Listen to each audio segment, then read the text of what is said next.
Hi, my name is Jay Sugarman, and I want to welcome you to Museum Open House. This ongoing series features and highlights many of the outstanding museums and other cultural institutions. The main purpose of most programs is to inform viewers about current and upcoming exhibits, various programs, resources, and other opportunities that are available for the general public. Today, via Zoom, we're fortunate to have as our guest Ed Pontes, whose exhibition Through the Shade of a Tree is currently on view at the Newton Free Library. The exhibition invites viewers to slow down, look closely, and experience paintings that are both visually captivating and technically innovative. At the heart of Ed's work is a process he developed called Delimited Drip Painting. Rather than using traditional brushstrokes, every mark is created through carefully controlled drips of paint.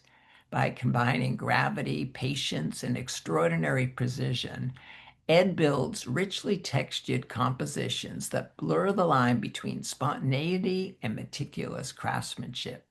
The result is artwork that is both technically fascinating and engaging, rewarding viewers with new discoveries each time they look. During the program, we'll explore the inspiration behind Through the Shade of a Tree, learn how Ed developed his distinctive painting technique, and discuss the creative journey that has led him to become one of the few artists working in this truly original style. Let's start by meeting Ed. Welcome, Ed. So delighted you're able to be here. Thank you for having me. And a few days ago, I had the wonderful opportunity to be in the Newton Free Library, one of my favorite places around, and had the opportunity to tour your exhibit and just found it fascinating. First, just viewing the artwork, but then learning more about the process, which we'll soon hear about. And delighted that you're going to be here to find out more myself and have you inform viewers. But before we jump right to that, I think it would be of interest if you briefly share perhaps a little bit more about your background, perhaps artistic, professional interests. Sure. Well, I was born in southeastern Massachusetts. My grandparents were Portuguese immigrants, so I came from a first generation American working class family. And despite that, my parents were very supportive of my artistic abilities. So um, they actually encouraged me to pursue college and my art career. And so I was very fortunate to have their support. So my after I got earned my BFA, my wife and I moved to Boston and I started my art career. Combination of doing my own work and of course with about almost all of my income coming from commercial work. Mm, mm. For viewers who haven't yet visited the Newton Free Library exhibit, could you introduce, please, Through the Shade of a Tree and explain what inspired this body of work? Yes. Um, well, right around 2016, 2017, I started doing this technique, the delimited drip painting. And I noticed at the time I was doing figurative work. And I did a series of those through using this technique. And I came across in 2019, I came across an image of a tree, a willow tree, in a storm, covered in ice, the branches bending. It was taking such weight, and I started to think about um, how it represented this whole struggle I have with gravity while I'm trying to paint like this. And so I began to think about how that tree survives the weather. Mm, And where a lot of people think of uh, gravity as coming from the top down, There's a gentleman in Sydney, Australia, that just dropped something and it's headed up towards us. And this is how it works all, all around the world. This everything is glued to the surface of the earth with this force pushing down or pulling toward the center of the earth. And so I'm using a two-dimensional medium. So, that means 360 degrees of lines. And that's when I, started to contemplate how like life is all glued to earth like this. And this tree is representing in this family of living things, the largest living thing ever to force itself up against gravity and succeed and endure and last all these years. And so that got me to thinking about trees in general and how they are loaded with color, not just within each from tree to tree, but within each tree, so many colors, and put it in an environment like you see here with the sunset, and then Mm. you've got this never-ending palette. So I can explore these great living things that are so critical to the chain of life, and I can also explore the endless variety of color. When you begin a painting, how clearly do you see the finished image in your mind, and how much of it is discovered along the way?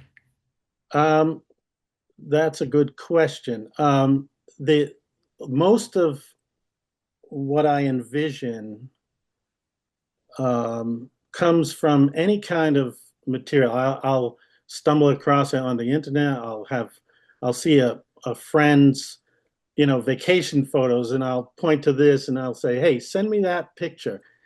And I accumulate images all the time.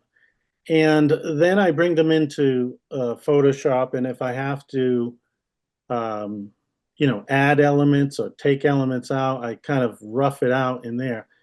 And then I transfer that onto the canvas. And it really doesn't matter how detailed I transfer it. I do it in a very rough way because the gravity is going to paint the picture. Mm. I I have no control over the lines.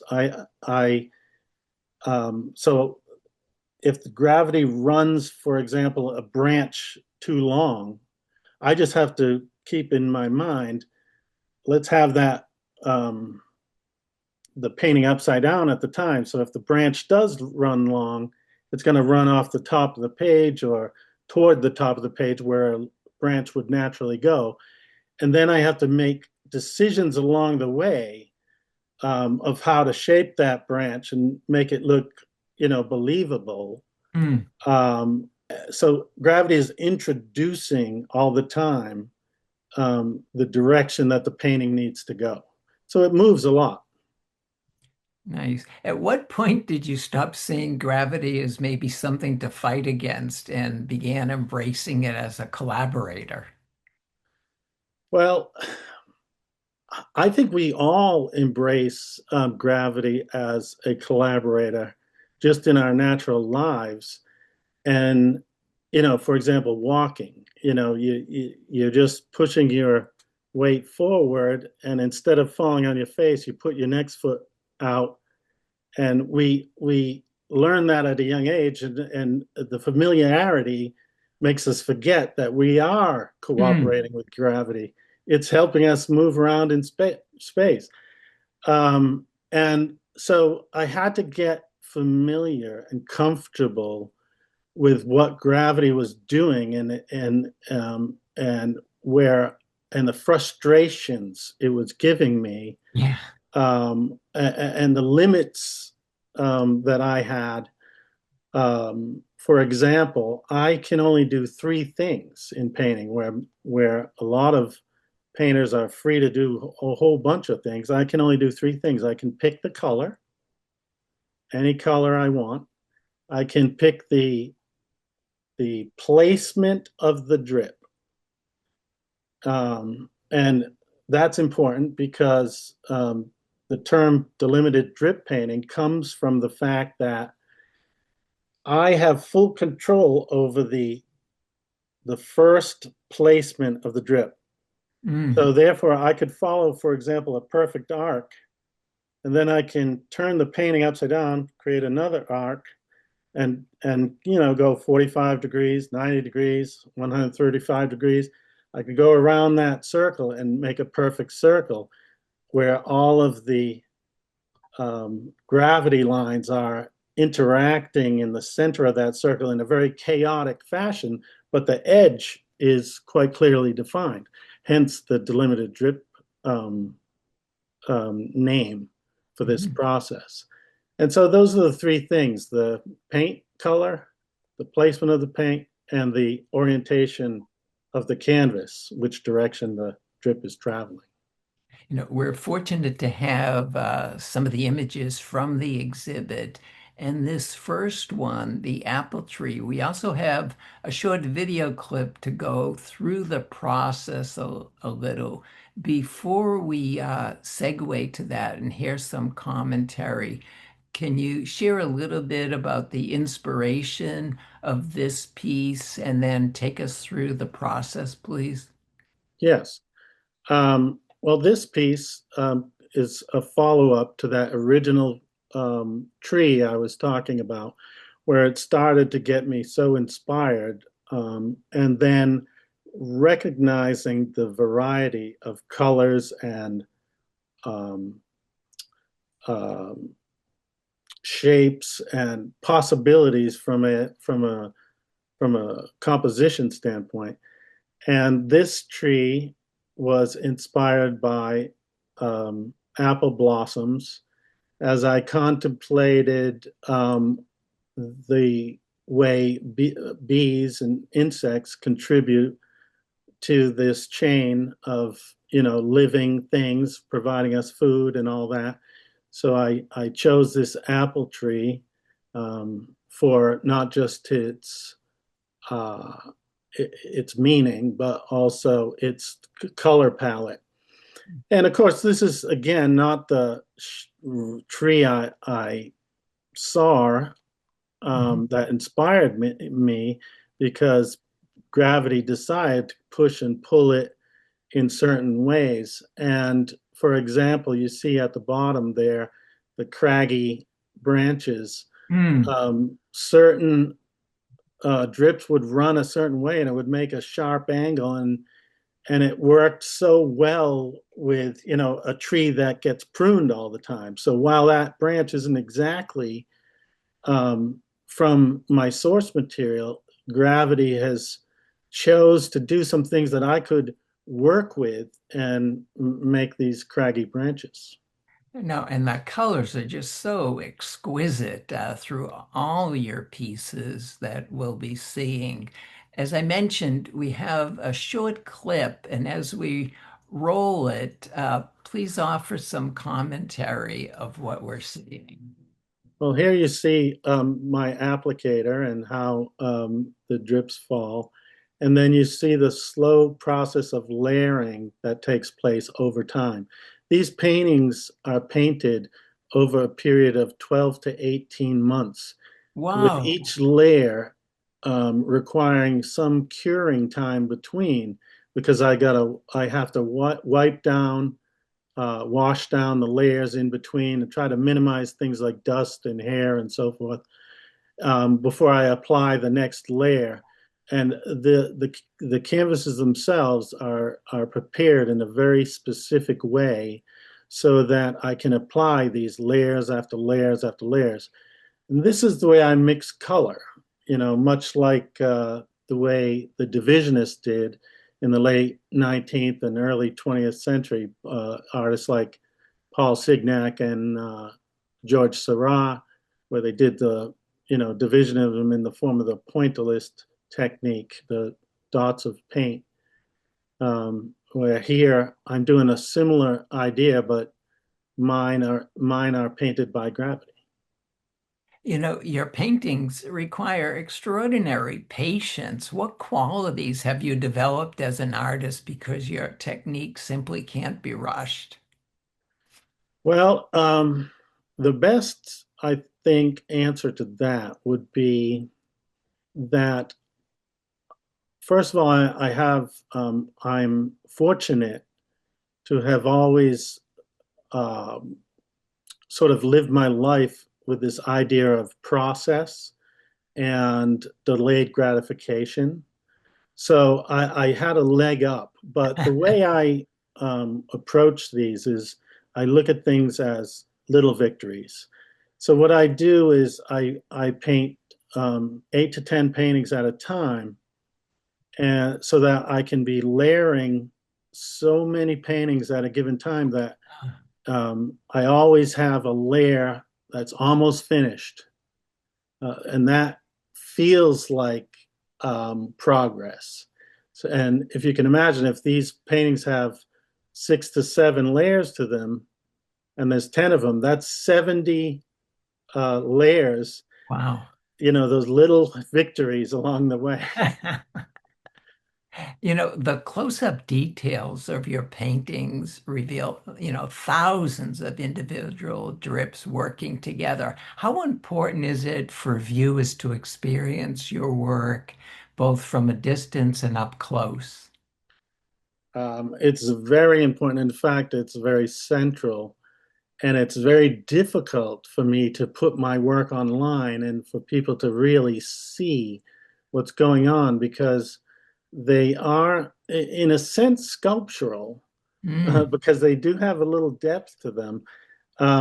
But I've designed these paintings to be approached from far away. And as you approach, you're experiencing different mm, aspects yeah, of your neuropsychological visual system. So from far away, you see just optical mixing like you'd see a normal tree. You look at it with simple patches of color because your eye is mixing them all together. And as you approach it, now you're starting to get into the territory of Paul Signac and Seurat, where they are playing with this idea of, well, if you have this optical mixing, then as you get closer, you start to see the individual specks of color start to come through. And then in my work, it steps further, and now you start to see a kind of a pixelated thing where you have that simultaneous contrast where your eye is mm, now combining colors in odd ways, like changing the color as you're yeah, approaching it slightly, and you start to see this pixelation effect. And then you walk a little closer, and now you're seeing this gravity thing where I'm capturing the kinetic energy of gravity, um, to give this sort of cross-hatching effect. And then you step right on top of it with your nose against the work, and you see this depth, this shallow pool of drips casting shadows on each other. yeah, So you're yeah. seeing all the mechanisms of the eye combined with this concept of gravity that I'm so impassioned by right now. Yeah, no, it's fascinating.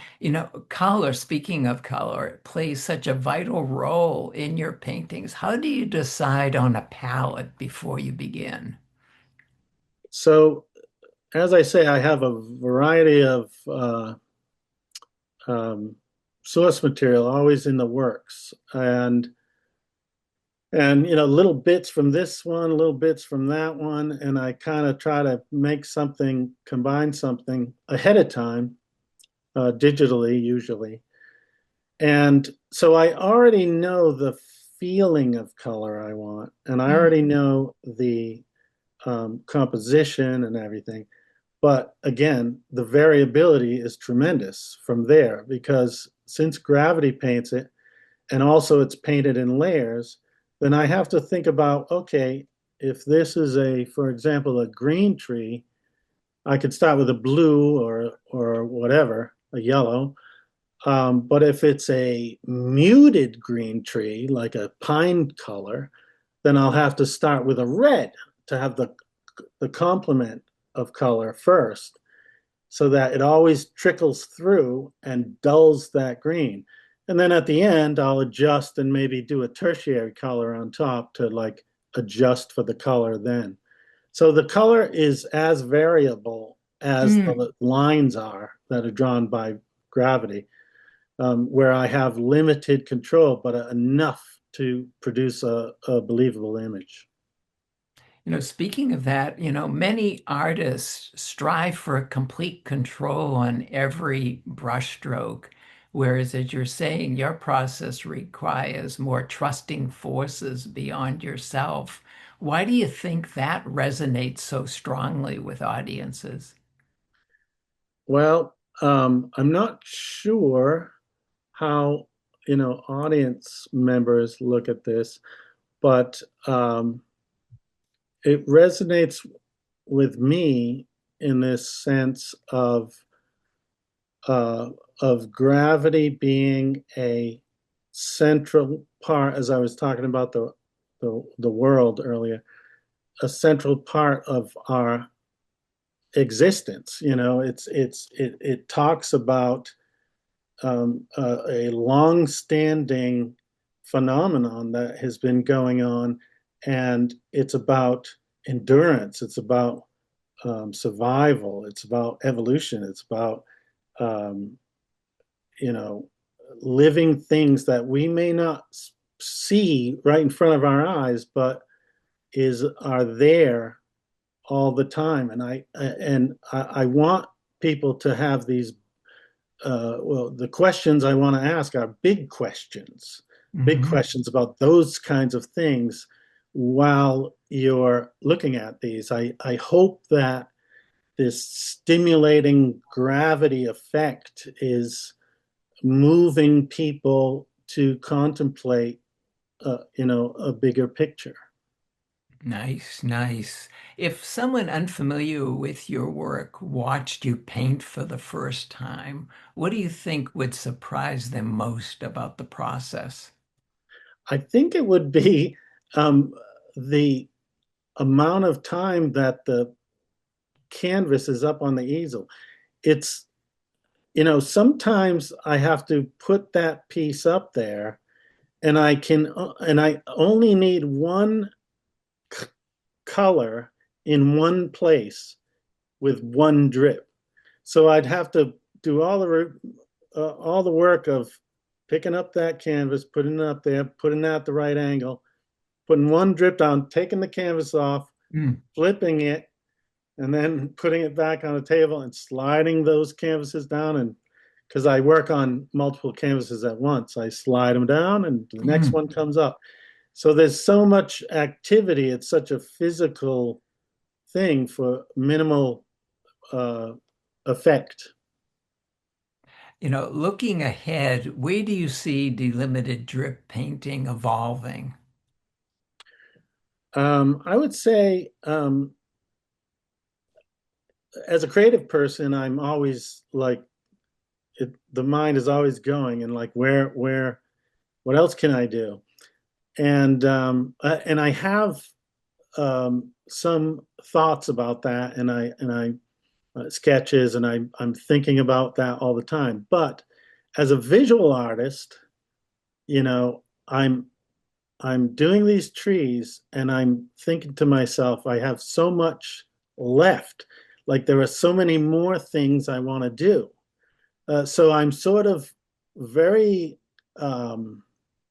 I feel like I'm on fire with the trees in terms of my passion. So I don't want to snuff out that flame too soon to move on to the next thing. So Hmm. Hmm. I am I already have you know probably 8 out of the 9 pieces I'm working on now are trees, and in the next batch of 8 or 10 paintings, a good number of those will be trees. But I mix in different things. But I try to exhaust the ideas first because artists never go backwards. If I leave now, I'm not coming back. So I got to make sure I, you know. Speaking of going back, what are some of your thoughts, emotions, reactions to yourself from the beginning of this when you first started delimited drip painting to where it's evolved and taking you in your career as an artist? Wow. Um, well, I this was sort of an came about as an accident. Hmm. You know, I was painting, in a very, free form way and letting drips fall on my canvas. And then I thought to myself, I need to cover this area of the canvas. So I sweep the brush across it and I block out some of those drips. And I thought to myself, wouldn't it be nice if I could keep those drips the way they were and uh, not cover them up so much? So I turned the canvas and I went that way with it, the crosswise, and that was kind of like the very early birth of it.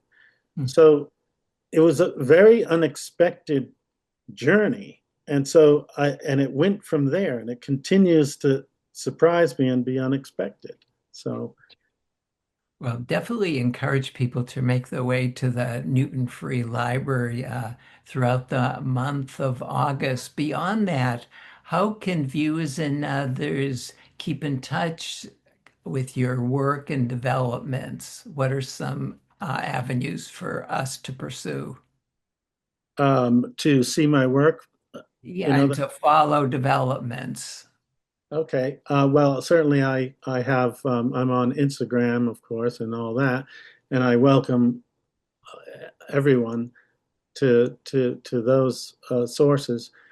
And I pursue, other areas of, you know, I have to do the business of art and keep people informed. So Well, we'll be sure to put that contact information in the closing credits. But unfortunately, Ed, we've come to the end of the program. Want to thank you so much for taking the time to be here to explain the delimited drip painting process and informing us about the fascinating exhibition Through the Shade of a Tree at the Newton Free Library this month.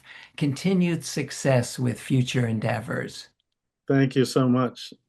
Thanks for having me. Also want to thank those of you watching for joining us and hope you'll be able to tune in next time.